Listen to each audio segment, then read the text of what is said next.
Wominjeka everyone, Wominjeka meaning welcome.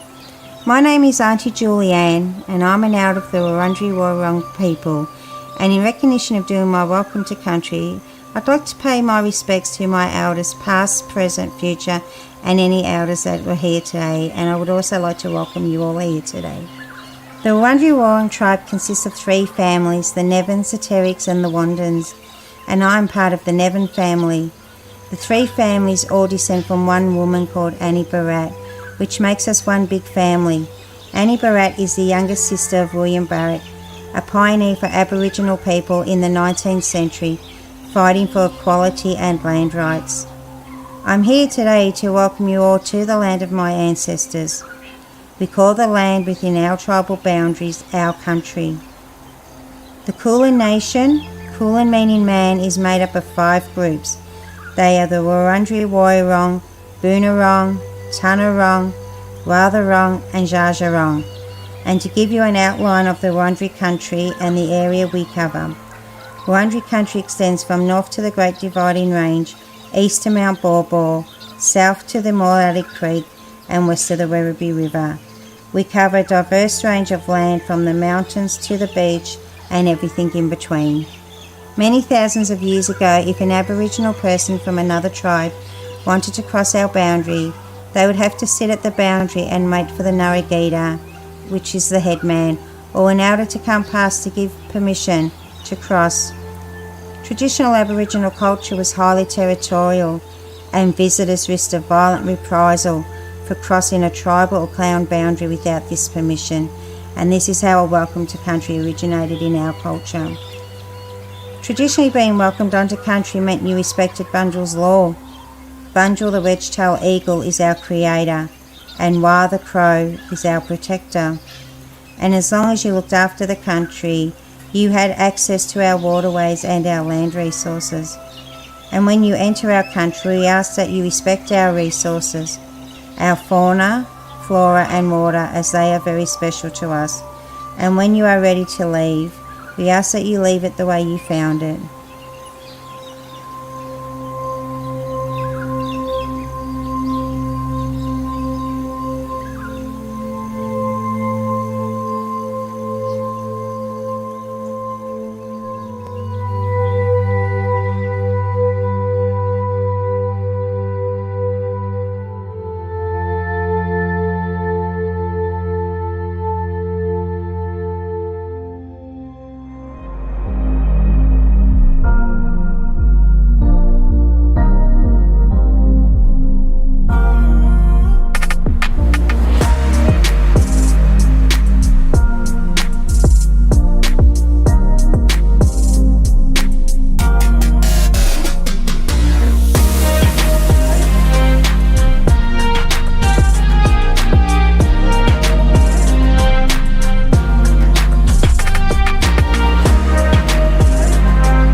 We have lots of council services that support our community.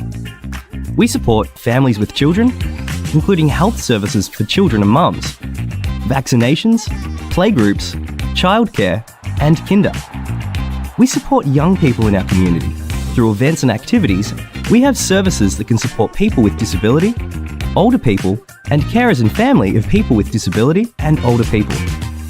Our libraries support everyone in our community, help people learn new things, and are free to join. We support our community to have fun and be active through events and activities, sport, and recreation areas.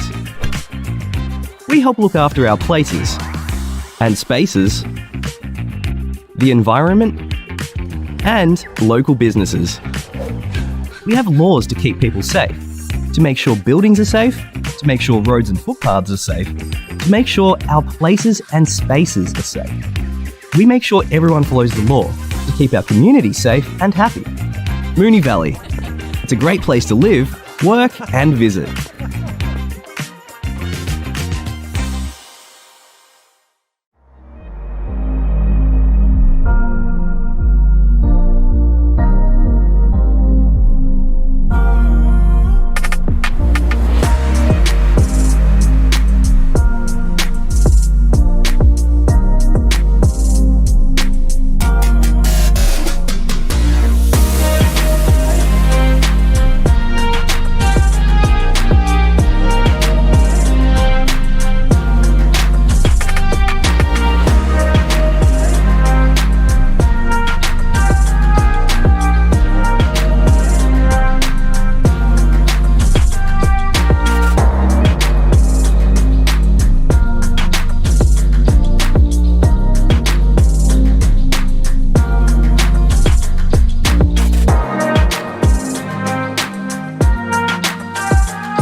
Welcome to the Council meeting.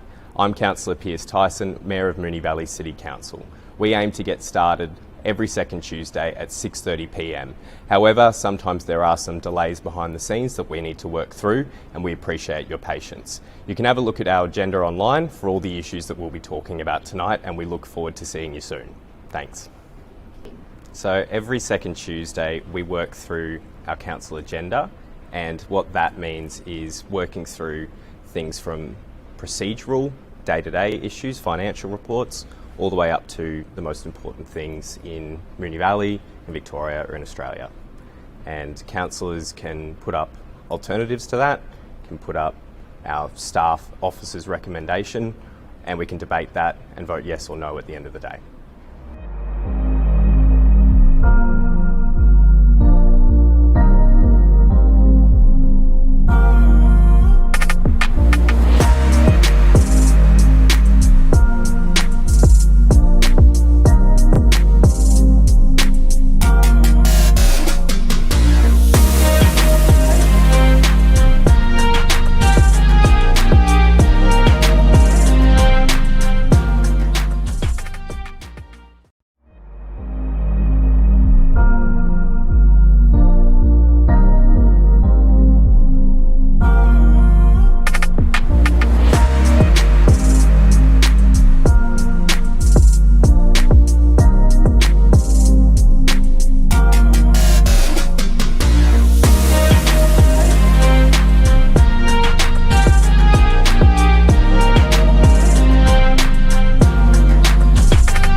Woman Jika, everyone.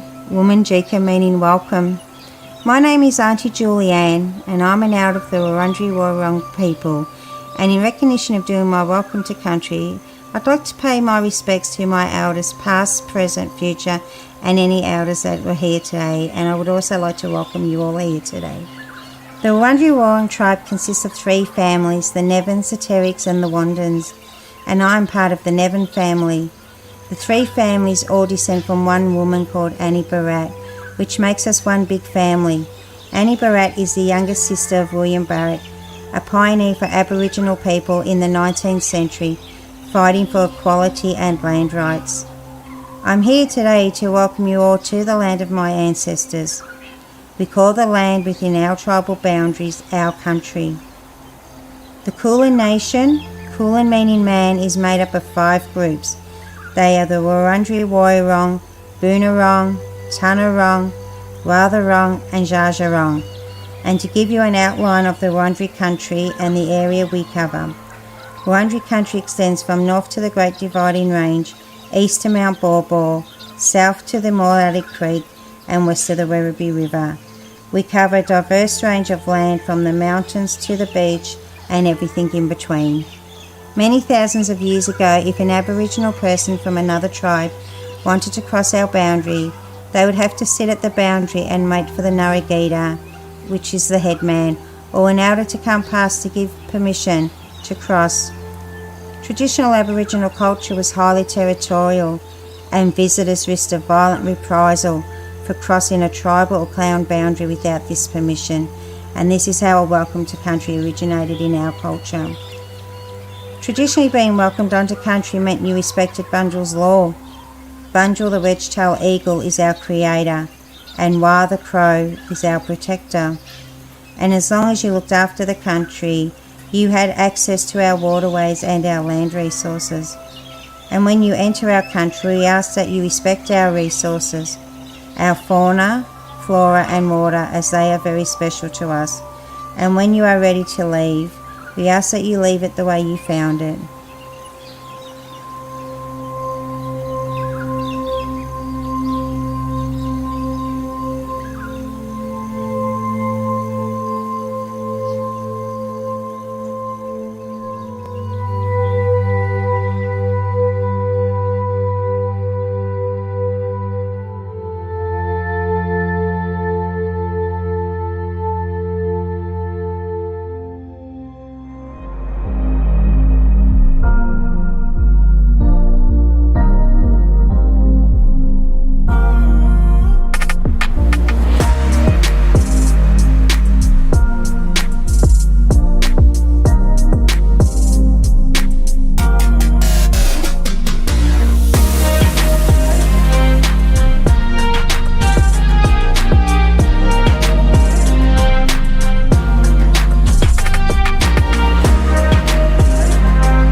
We have lots of council services that support our community.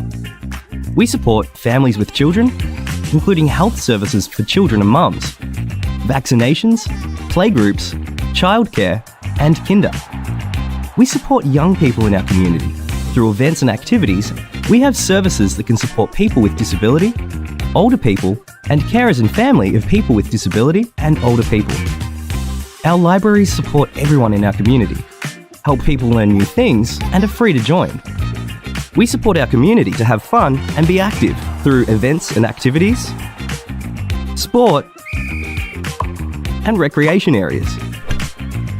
We help look after our places and spaces, the environment, and local businesses.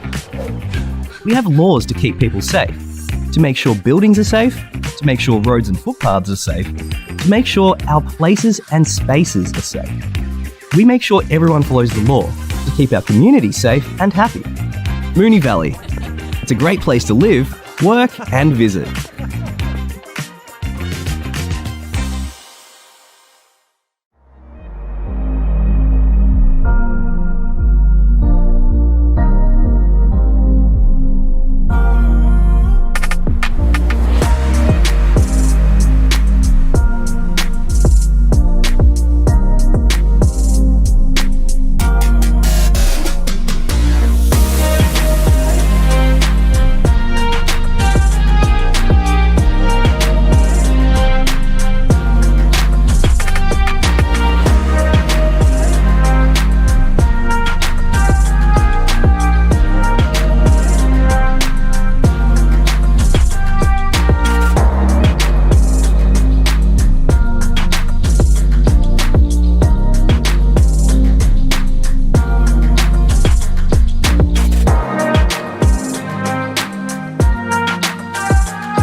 Welcome to the council meeting.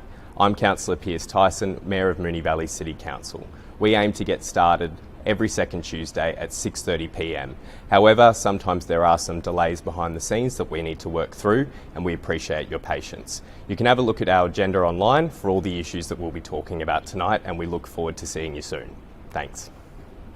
So every second Tuesday we work through our council agenda, and what that means is working through things from procedural, day-to-day issues, financial reports, all the way up to the most important things in Moonee Valley, in Victoria or in Australia. And councillors can put up alternatives to that, can put up our staff officers' recommendation, and we can debate that and vote yes or no at the end of the day.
Woman Jika, everyone. Woman Jika meaning welcome. My name is Auntie Julianne, and I'm an elder of the Wurundjeri Woi-wurrung people. And in recognition of doing my welcome to country, I'd like to pay my respects to my elders, past, present, future, and any elders that were here today. And I would also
Welcome everyone to tonight's informal meeting to hear submissions on our draft budget for 2023-24. On behalf of Moonee Valley City Council, I'd like to respectfully acknowledge the traditional custodians of the land on which we're meeting, the Wurundjeri Woiwurrung people of the Kulin Nation, and pay my respects to their ancestors, spirits, elders and community members, past, present and emerging. The purpose for tonight is to hear submissions for all councillors and council staff, our executive, to hear community feedback on our budget, submissions for, against and additional, and we've got our councillors both in the room, and we've also got councillors Sharp and Nation joining us via Zoom. A total of 100 submissions were received on our draft budget, and we've received 13 submissions to present to us tonight in person. And thanks to everyone in the gallery for joining us as well. We really appreciate your time.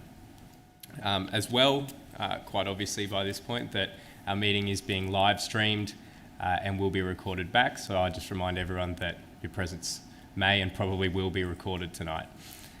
I haven't received any apologies for tonight's meeting, but I would note that Councillor Hodgson is on an approved leave of absence as well. Item 3 is conflicts of interest. Councillors, are there any conflicts of interest that you're aware of tonight or as part of the submissions that you'd like to declare? Councillor Byrne? Thanks, Mayor. I wish to advise that I've got a general conflict of interest on submission number 92. I note which is to do with the Parents and Friends Committee at St John Bosco's and a playground redevelopment. I note that tonight Council is not making any decisions on the draft budget and this item is not being presented on or considered, therefore I won't be leaving the chamber at any point. Thank you. Thank you, Councillor Unless Byrne. it comes up. Yep, thank you, Councillor Byrne. And a reminder to our submitters as well that we aren't making any decisions tonight, so hope that takes some pressure off as well. So we will move on to the part of the meeting where we hear from our submitters. So a few people haven't been able to attend. At the moment, we'll look at those still, each speaker having 3 minutes to speak to their submissions, and afterwards councillors can ask any questions to clarify as well. So the first that we've got is, I believe, David Elia on behalf of Anna Henderson and the Moonee Ponds Traders Association.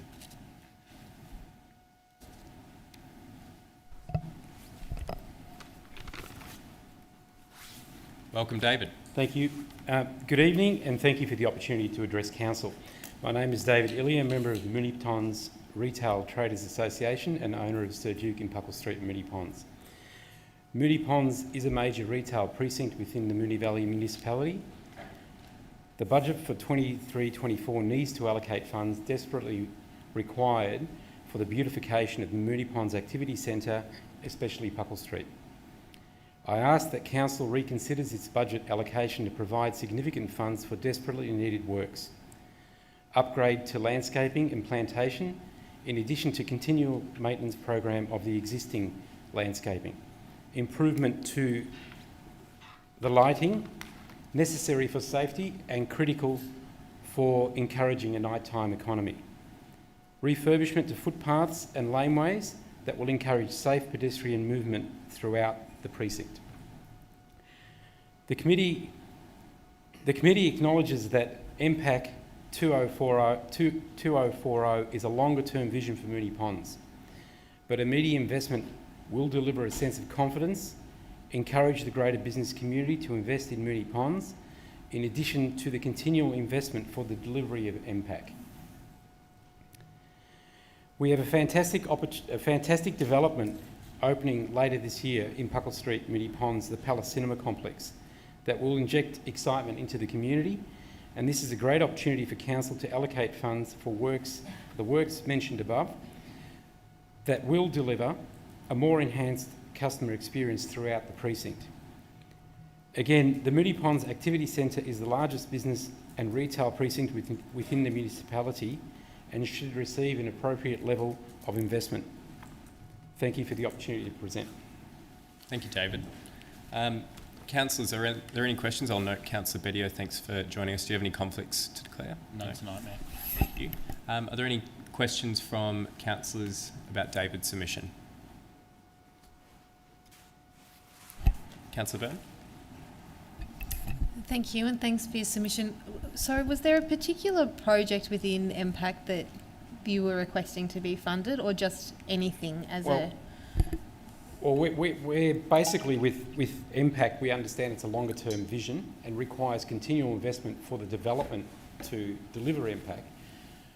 But the precinct itself is suffering from needing upgrading now to basic needs in the community. So we can't wait until the delivery of MPAC, but we need to actually keep maintenance, keep vibrancy throughout the street, keep freshening up, beautification, and to encourage basically consumer movement throughout the precinct. Yeah. So there's nothing specific in terms of, other than to say lighting, footpath, landscaping, they all need to be upgraded and be presented in such a way that provides that confidence for retailers and for customers coming into Moonee Ponds. Councillor Bedio? Thank you, David. Sorry I was late. That's all right. Just in relation to your specific request, there has been money put aside in the draft budget for upgrades to the laneways and in Moonee Ponds in the activity centre. So I'm not sure if you've seen that in the draft allocation. So there has been a decent amount of money allocated for that. One question I do have though is that obviously MPAC to 2040, the long-term vision is a dramatic change to Puckle Street, being the one-way changeover and the incorporation of parking on both sides. If that was something that council was to look to take the next step on, what's your feeling that traders would see? Because obviously that is the significant work that's gone in, that the detailed design and the planning scheme amendments, and that is something that, you know, I'm sure other councillors would be keen to discuss, but obviously the sentiment of the traders is something that's important. So what would be your take on that? Councillor, I'll answer it in two ways. Firstly, I want to state the fact that Moonee Ponds needs investment now. It's a major precinct, so it needs it now for upkeep, beautification, and just to keep up. Now, when it comes to the MPAC proposal being one way, my personal opinion and the committee's opinion that it requires further consultation with retailers before a decision like that actually is moved forward. But we understand it's part of the longer term vision, and I think it just needs to be communicated with retailers and especially, and so as that we can understand exactly how the impact will come through. So I think greater communication is required, and then greater feedback needs to come through in order until we can keep on moving forward. Thank you. Councillor Isa?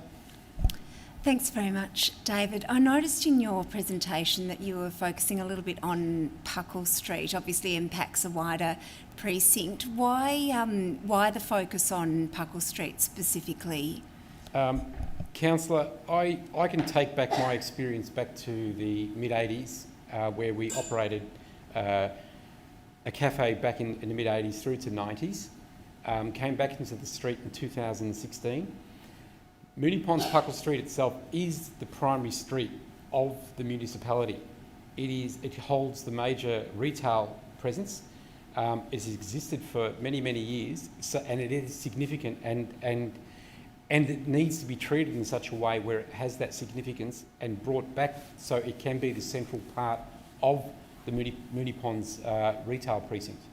So Puckle Street itself is probably, even to some extent, better known throughout the community, more so than what Moonee Ponds would be. So people would say, we're going to Puckle Street. And that would be the case, I'd say, for 50, 60, 70 years in the making. So rather than ignoring that, the central part, we should come back and reinvest into the central part and actually, basically use that as our central focus to show the community that we're actually really proud of the street retail precinct. Thank you, David. Well said. I think that's all. Yep. Thanks, David. Thank you. Thanks again. Thanks very much. Our next speaker is Phil Clough from Strathmore Sports Club. Is Phil here?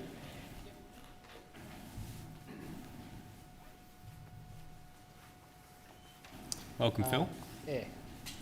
Afternoon all, or evening.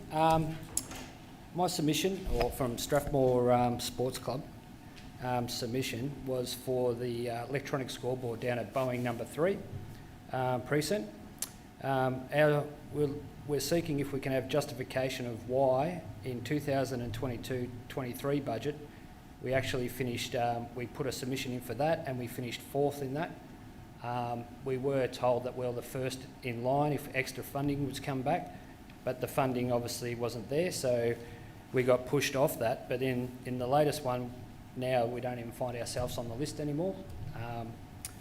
So that's one of the items that we're looking at the moment. And then just a heads for what we do with at Boeing down there. This precinct is quite large for sport for the community. Strathmore Heights Cricket Club are down there. They have 7 senior cricket teams. They have 6 junior teams playing in that precinct over the summer period at this ground.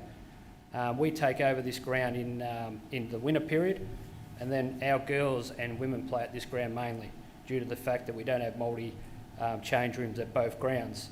So the scoreboard's a pretty important key for us, obviously with our volunteers in game days and so on. So we've worked out with our estimate that we have about 1,000 people that go through this ground on any given Sunday watching local kids play football, which, you know, it's a bit hard to see a scoreboard when it's not there, basically.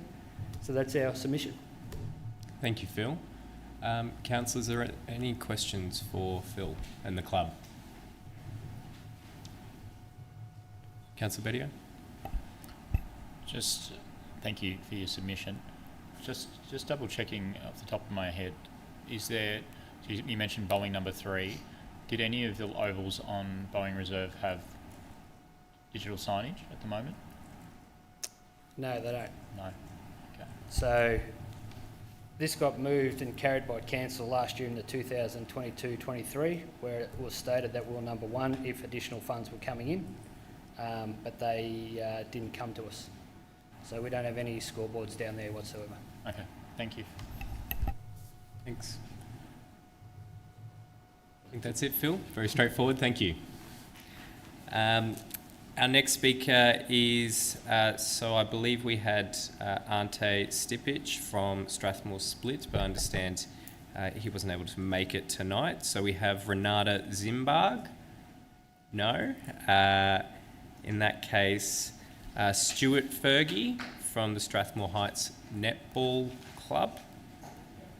Welcome, Stuart. Good evening. How you going? Thank you very much, Mayor and councillors. Nice to be here, and thanks for the opportunity to speak. So I speak tonight on behalf of the Strathmore Heights Netball Club in my position as president there, also 20-year resident of the Strathmore community. We have made a submission to council to encourage the upgrading of the existing Boeing Reserve tennis courts area, existing rebound wall and basketball hoop as well, into a multi-sport court area that will benefit all the residents of the Buckley ward. The reasoning behind this, both the MV 2040 strategy, 2014 Boeing Reserve master plan highlight the existing Boeing Reserve courts will be retained and enhanced, including reviewing the condition of servicing for possible improvement. The master plan also states it would remove the nearby rebound wall and low basketball hoop and replace with a full height basketball and netball hoop for practice and casual games. For anyone that's been down to Boeing Reserve, you'll know that the tennis court area there is very run down.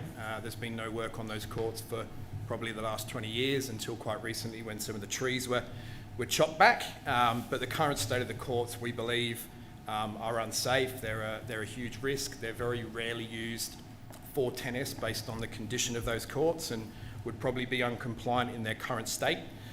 We believe there's a huge potential for council to expand the use of the existing Boeing Reserve tennis courts and make that a multi-sport court area, including the likes of tennis, basketball, volleyball, but most importantly for us as a club, obviously the use of netball for training facilities. So Strathmore Heights Netball Club, as a background, we've been operating only for 2.5 years. our founding club, Strathmore Heights Cricket Club, has been operating in the area for 40 years now. And we started netball with 53 members and 5 teams back in 2021. We've grown 149% in total, so we've now got 130 members. We've got 12 junior netball teams operating. We've now got 2 senior social teams as well. Most of our members do reside within the Strathmore Heights area, so our club's grown very quickly. We believe that's obviously due to the interest in netball essentially as a growing sport. Netball Australia, as you may know, has reported that netball is now the 3rd most popular team participation sport in Australia, so it's just overtaken Australian rules football in that regard. So there's definitely a need for growth within the area, and we believe that the redevelopment of these courts would be significant for that. Currently our members do train down at Bowes Avenue in Airport West. I'm just looking at the clock and I'm running out of time. But you can have another minute. I have another minute. So what that means is all of our coaches, volunteer coaches, do need to transition all of our training gear. Our home base is Strathmore, but we have to travel to Airport West, and we've recently been notified that there is a plan to potentially have to redevelop the courts at Bowes Avenue in Airport West to make them compliant also, which may take them out of action for a period of time. So I think our submission is really just for council to really consider the redevelopment and regeneration of that area in line with the master plan and the MV 2040 strategy. The wording around Strathmore Heights and Bowen Reserve was that's an anchor for the Strathmore Heights community, and we really feel that having these courts redeveloped for use by multiple sports not only will benefit our club, but multiple netball clubs in the area would have the ability to also train at those facilities as well. Would make it much easier for us and our coaches to store our equipment at the club rooms that we share with the cricket club there at Bowen Reserve. And we feel that, if there was an opportunity to look at allocating some budget, we definitely have the participation, we definitely have the members of the community would definitely benefit from the regeneration of those courts. Thank you. Thanks, Stuart. It's good to hear about the great growth of the club. Thank you. Councillors, are there any questions for Stuart? Councillor Byrne. Sorry, thank you. Do you compete at Parkville or at Fairburn? We compete at Parkville as our main junior competition, and we also have Riverside as well, but also part of the Parkville competition. So for those that aren't aware, netball does play at a central location generally in terms of the competition, but that is just game day. So in terms of training, all clubs are required to train at additional facilities, which within our municipality, obviously we've got court hire at Bowes Avenue currently, but we play in the Parkville competition, yes. And one more question, Matt. And my understanding is, and if you don't know this, that's okay, but that other Strathmore Netball Club, I could have asked this before, they train down at Aberfeldy because they don't have courts. Would the idea be that if these courts came online, that it would potentially be shared by both 100%. Strathmore Heights and Strathmore? So ability for multi-use to be used by any clubs in the area. We believe that not only ourselves, there's Airport Saints, there's Strathmore Netball Club. Just having that additional facility in the Strathmore precinct in Buckley Ward, we believe would be a benefit not just to us, but to a vast number of clubs in the area as well. Yeah, great, thank you. Any other questions for Stuart? Oh, Councillor Isa. Not so much a question, just to thank you for submitting and for your voluntary work that you're obviously doing with the club. It's greatly appreciated. Thank you, Councillor Isa. And thank you very much for the opportunity. Thank you. Thanks. And next we've got Vanessa Paglia. No. Dean Powning from the Moonee Valley Bowling Club and Moonee Valley Bridge Club. Is that right? I'm from the Bowls Club and Julie's from the Bridge Club. Great. Good evening again. Thank you all the councillors for letting us present tonight, or me present, our submission for the 2023-24 budget. As I said, my name's Dean Powning, President of the Bowls Club, and Julie is on the committee of the Bridge Club. A bit of background, we exist in the Auburn Park Sporting Precinct, which involves the Bowls Bridge Club, Footy Club and the Cricket Club. Around 15 years ago, there was a Ormond Park master plan that incorporated upgrading the facilities in the area to one main club room to incorporate all 4 clubs. Approximately 5 to 6 years ago, the Footy and Sports Club was upgraded. Footy and Cricket Club, was upgraded with the advent of the women in sport, I believe, and then thus leaving the Bowls and Bridge Club to exist out of the current facilities. So the reason for our request for funding for this budget this year is to reinvigorate the process with starting a feasibility study to redevelop and upgrade the Bowls club rooms in the future. One of our main problems with the club rooms at the moment is around the female amenities. We have a lack of, or no female change rooms, so making it very hard for us to attract female members. We push for that, but there's no real way for them to get changed after the game, before the game, or keep their gear during the season. And we have also no all abilities female toilets in our toilet amenities, which has caused issues during functions and game days, facilitating them people. So, as I said, the 2 club rooms have got an excellent working relationship, but over the last years we've increased the membership, and the use of the club rooms where both clubs need it at the same time has increased, and impacting both clubs. The Bowls Club wish and like to hold more functions and more bowls events, but with Bridge being played 5 days a week, we don't want to take their time, so we have to knock back a lot of these functions and bowls events to accommodate Bridge, and vice versa. Bridge have a Sunday session, and through the summer months we have bowls on regularly on the Sunday, which then we have to take over their the club rooms, and they can't play their Bridge, which affects their continuity, and they lose the members playing in the Sunday comp. So, as I said, so the need to improve the facilities, have different separate areas for the 2 clubs and other community groups. We also have artists that come in on Friday to do their art classes, so we don't use it for both us and Bridge. We also, it's a community club that we open up to anyone who wants to come and use it when available. And so we understand that having separate club rooms, separate rooms or different areas in the building makes it vital for the ongoing success of the club and also the local community. With the Ormond Park area and precinct, with the increasing residents that will be coming as part of the upcoming racecourse development, we feel a modernised facility in that Ormond Park precinct would be a massive boost for the whole community and the Moonee Valley Council in that area. And going through, we believe as well that the redevelopment of the Bowls Club is greatly aligned with the Moonee Valley 2040 Futures Plan. So I'd like to, sorry I've gone over time, sorry. I'd like to finish by thanking the councillors who have visited the club rooms in the last couple of months. And I said, for the councillors who haven't visited so far, the rooms are always open, so we're willing to come down and run you through the facilities. So again, thanks for letting us submit. Thanks, Dean. And Julie, anything to add from the Bridge perspective? No, not really. We're just demonstrating what a cooperative club is. Excellent. Good to hear. Councillors, any questions for Dean or Julie?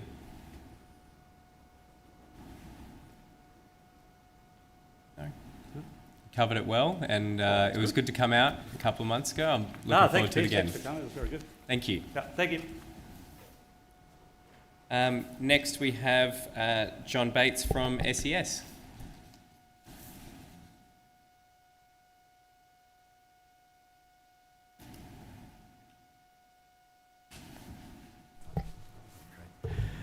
Thank you for the opportunity to present tonight. I'm the unit controller at the Essendon State Emergency Service, and I've been a volunteer there for over 20 years. My submission is made on behalf of the volunteers from the Essendon unit of the State Emergency Service. We provide an essential emergency service for the residents of Moonee Valley and beyond across Victoria.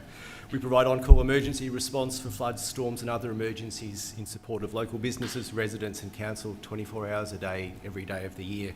And on average, we receive 1 or 2 requests for assistance per day over the year, but they tend to come in a rush.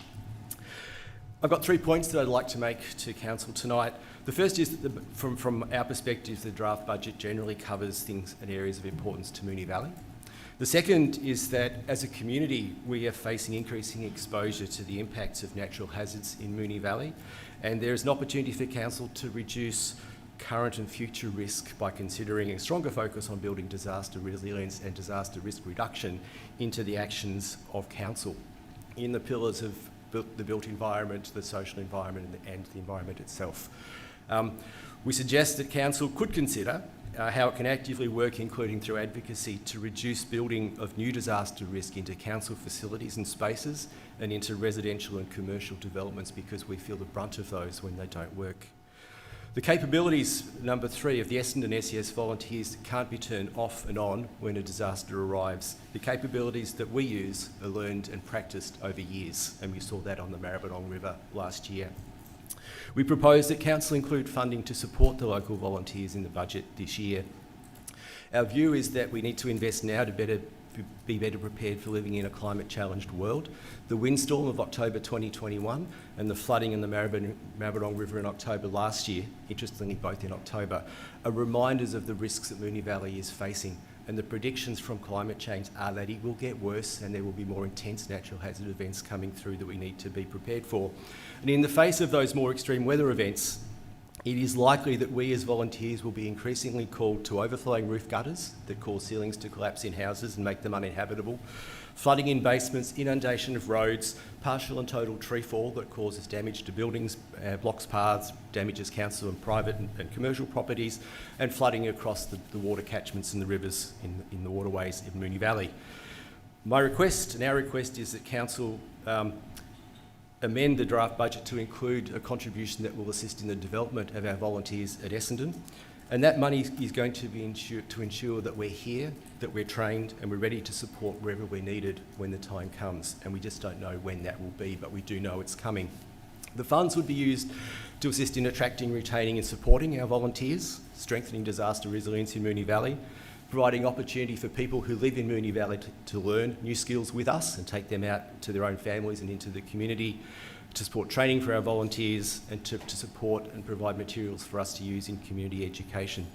Despite the perception that we are funded and fully funded by government, we are not. We get partially funded through the state government, and since COVID, our ability to raise funds has dropped by more than 80%, and that is starting to have an impact on what we do. So we believe the work of the SES volunteers saves money for council and for local businesses and for residents. We respond to and reduce the impact of hazards and dangers and emergencies as they come. And we remove dangers from public spaces, including shopping centres and precincts and sporting clubs. We work right across the community. We do this because we care about our community, we live in our community, we want to make our community safer, and we know that emergencies happen and we want to be there when that comes around. And we believe that, reflecting on the proposed budget, that our volunteers are a part of making the municipality a safer place to live. Thank you. Thank you, John. And just looking at your submission, was the amount requested? It was $11,760. It sounds precise, but we were looking at using that funds to support specific initiatives that would look at a computer screen or television screen for training, clothing that the volunteers can wear when they go out and do community education, buying some facilities to make sure that when people come in wet and cold in the night, that we give them coffee and warm food. Yep. And send them out again to do it again. And maybe, John, can I request, because I don't think it was in the submission, but that exact amount was whether those specific things could maybe be put in writing. Yep, as we a can provide those supplementary to you. thing. Yeah, thank you. Councillors, any other questions? Just to say thank you for all the work that you and your volunteers do, and I know councillors around the chamber know exactly how much work that is, especially from last year's floods. So a big thank you, and we do truly appreciate that work. So thank you again. Councillor Byrne? Thanks, and I'll echo Councillor Bettio's. I've obviously been down a lot, and I've had to work with you a few too many times, unfortunately, but it's always been good with great outcomes. Of the things that you described before, of those, which ones do the state normally fund? Obviously, being the state emergency service, is there advocacy that council could be doing towards local members, or? Yeah. I think that advocacy is probably more a combined local government thing. The state budget has just been drafted. Every government department's been asked to cut their budgets by about 10%, and SES is no different. We get a contribution from the state government which is designed to cover our operating expenses, equipment repairs, maintenance and those sorts of things. We've got 2 4-wheel drives that were purchased by us with funds and grants we've got. We have to maintain those. It is used for all sorts of things. So the advocacy in terms of the grander scheme is probably a collective into state government for funding for SES as a whole. I think it's difficult and becomes a lot of hard work if it's each year for each unit. It becomes, I think, very, very difficult. Yeah. Have you sorry, Mayor? Yes, please. Have you contacted, because I know that both the member for Essendon and the member for Niddrie are obviously very supportive of you as well and have been down quite a few times.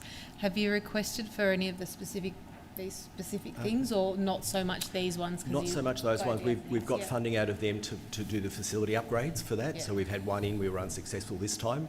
Again, we're trying to build the capacity in Moonee Valley. Yeah. I think the amount of money we're talking about here is probably something that there are other the message we get is there are other grant programs when they come and talk to us about those sorts of things. So I guess we're trying to be proactive because we need to have the right people, we need to retain them. The work that we did on the Maribyrnong River in October last year was a result of 8 years of work on our water rescue capabilities. I can't turn it on and off. If it disappears, the amount of money we're asking for is a fraction of what it will take to bring that back. Yeah, we know how much that cost. But no, I think you do a great job. So no, just making sure we've got all the avenues looked at. Thank you. Thank you. Any others? Councillor Isa? Thanks, John, and I know you've probably been busy over the past 24, 48 hours as well, and thanks for all your work. I was just wondering, looking down at the list of things that you do, dealing with tree issues, with power lines, with flooded basements and a whole range of things, I wondered whether you'd ever done any work quantifying, I guess, almost the investment that you're making almost on behalf of council doing these things, particularly, say, dealing with trees or road issues. I wondered if that might be a way of pushing your barrow a bit. Yeah, we've not done it. I think one of the challenges is what we've got is costs avoided, and costs avoided is not something that at any level of government is acknowledged particularly well. If it's real cash that goes out the door, that's easy. It's not something that is done well nationally, we know. It's also something that either takes up more volunteer time or needs more money to fund someone to do it. So yes, we should, and we do that, but we need to go more than just measuring hours. It is the sorts of things that we do. And just to pick up, with climate change coming with the transition to renewable energy, we foresee that the properties, and there's one opposite me that has some industrial scale pumps in the basement to pump water out, the first thing that goes in extreme weather often is power.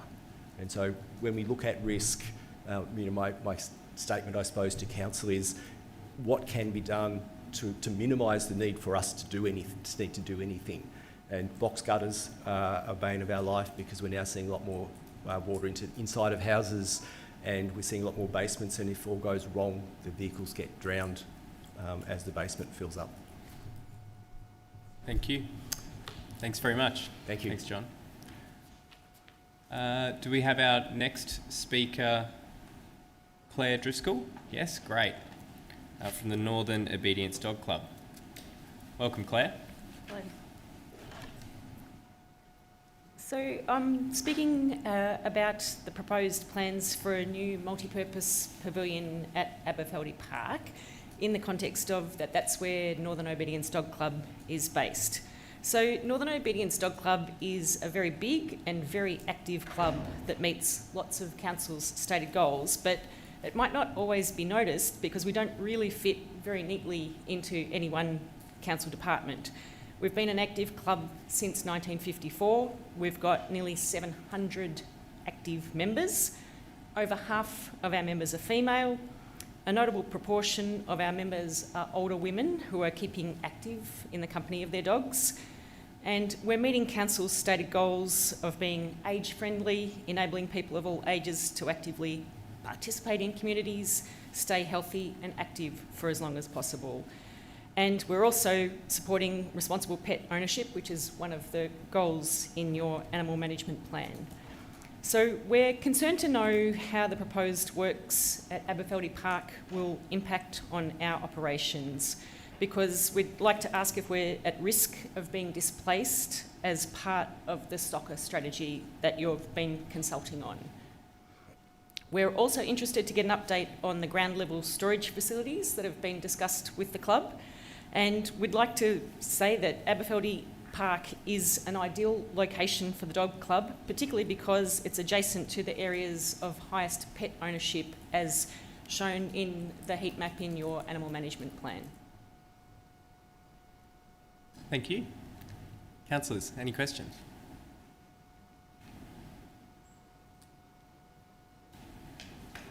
No? Thank you, Claire. Thank you. Oh, sorry, Councillor Byrne. Thank you. So just confirming, so yours was more of a question, or that you wanted to be involved in the pavilion plan? So we're wanting to find out whether or not it's going to impact the dog club, and to find out whether we're at risk of being displaced as part of the proposed soccer strategy that's in discussion at the moment. So from a budget point of view, you probably wouldn't necessarily want it to go ahead if it was going to displace it, or am I reading too much into that? Yeah. No, And I we'd think, like to stay put. Claire, you mentioned something about storage as well in your submission. Can you talk about what storage needs you so have? we've been promised some, because currently where the dog club is located is at the top of a hill, and where we're training is at ground level, and there's some substantial pieces of equipment that need to get sort of taken down the hill and back up the hill, and we had been promised some storage capacity at ground level adjacent to the oval, but we haven't had an update on that lately. Okay, all right, thanks for that. We'll take that on board. Any others on that one? No? Thank you, Claire. Thank you. Thanks for joining us. And our final speaker is Mike Collins. Welcome, Mike. I haven't got any organisation you're from. Thank you, Mayor and Councillors. I'm here as a resident of Essendon and as a private citizen. I'm not representing any organisation with my submission tonight. But I do appreciate the opportunity to talk to my brief submission. It addresses two critical issues, carbon emissions reduction and affordable housing. And I think it's important to put it into context of the Local Government Act and the purpose of local government under that Act, which includes that councils are required to promote economic, social and environmental sustainability of the municipal district, including mitigation and planning for climate risks. So I'd like to commend council for a few years ago declaring a climate emergency, and for progress since then in terms of the emission reductions reserve. It's a good start, but more investments needed. I was recently on the task force for the carbon emissions reduction task that council set up, and while council's emissions themselves were out of scope, there was a lot of focus amongst the task force members around the role of council in supporting community action and the resourcing of council in supporting community action. And in this, I'd like to primarily in this area draw your attention to the Moonee Valley Sustainability submission on this budget, which I'm a volunteer member of Moonee Valley Sustainability. That's drawing on some of the recommendations of the Carbon Emissions Reduction Task Force and other policy outcomes for Moonee Valley. And specifically, what we talked about a lot in the task force was around how do you actually make things happen and within organisations. And out of that came a proposal for the need for an executive position within council to lead climate change action.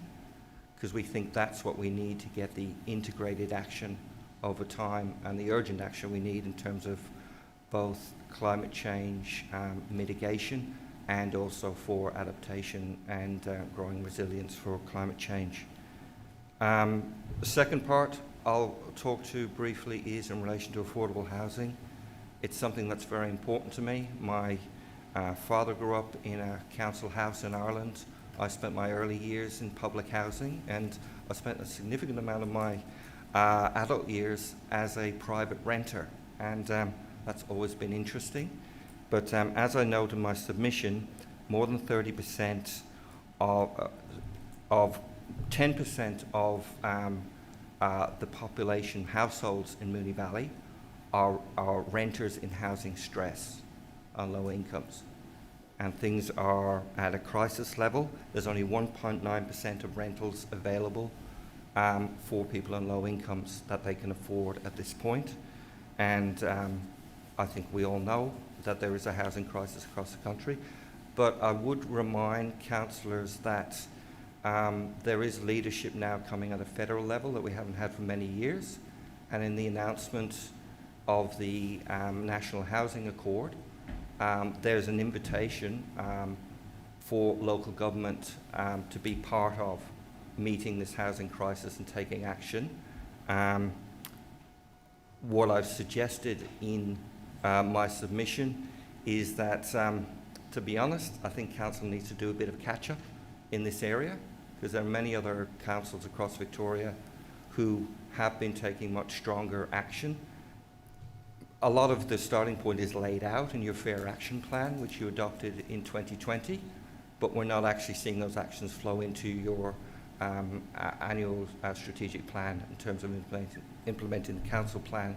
So I'd ask you to consider resourcing there in terms of resourcing action under the Fair Action Plan for, I think, at least a specialist officer who can bring a lot of value and possibly a lot of new homes and for those who most need it in Moonee Valley, because you've done well out of the big housing build in terms of down in the south municipality, but there won't be much more coming unless Moonee Valley is on the front foot in terms of both advocacy and partnership forming. Thank you. Thank you, Mike.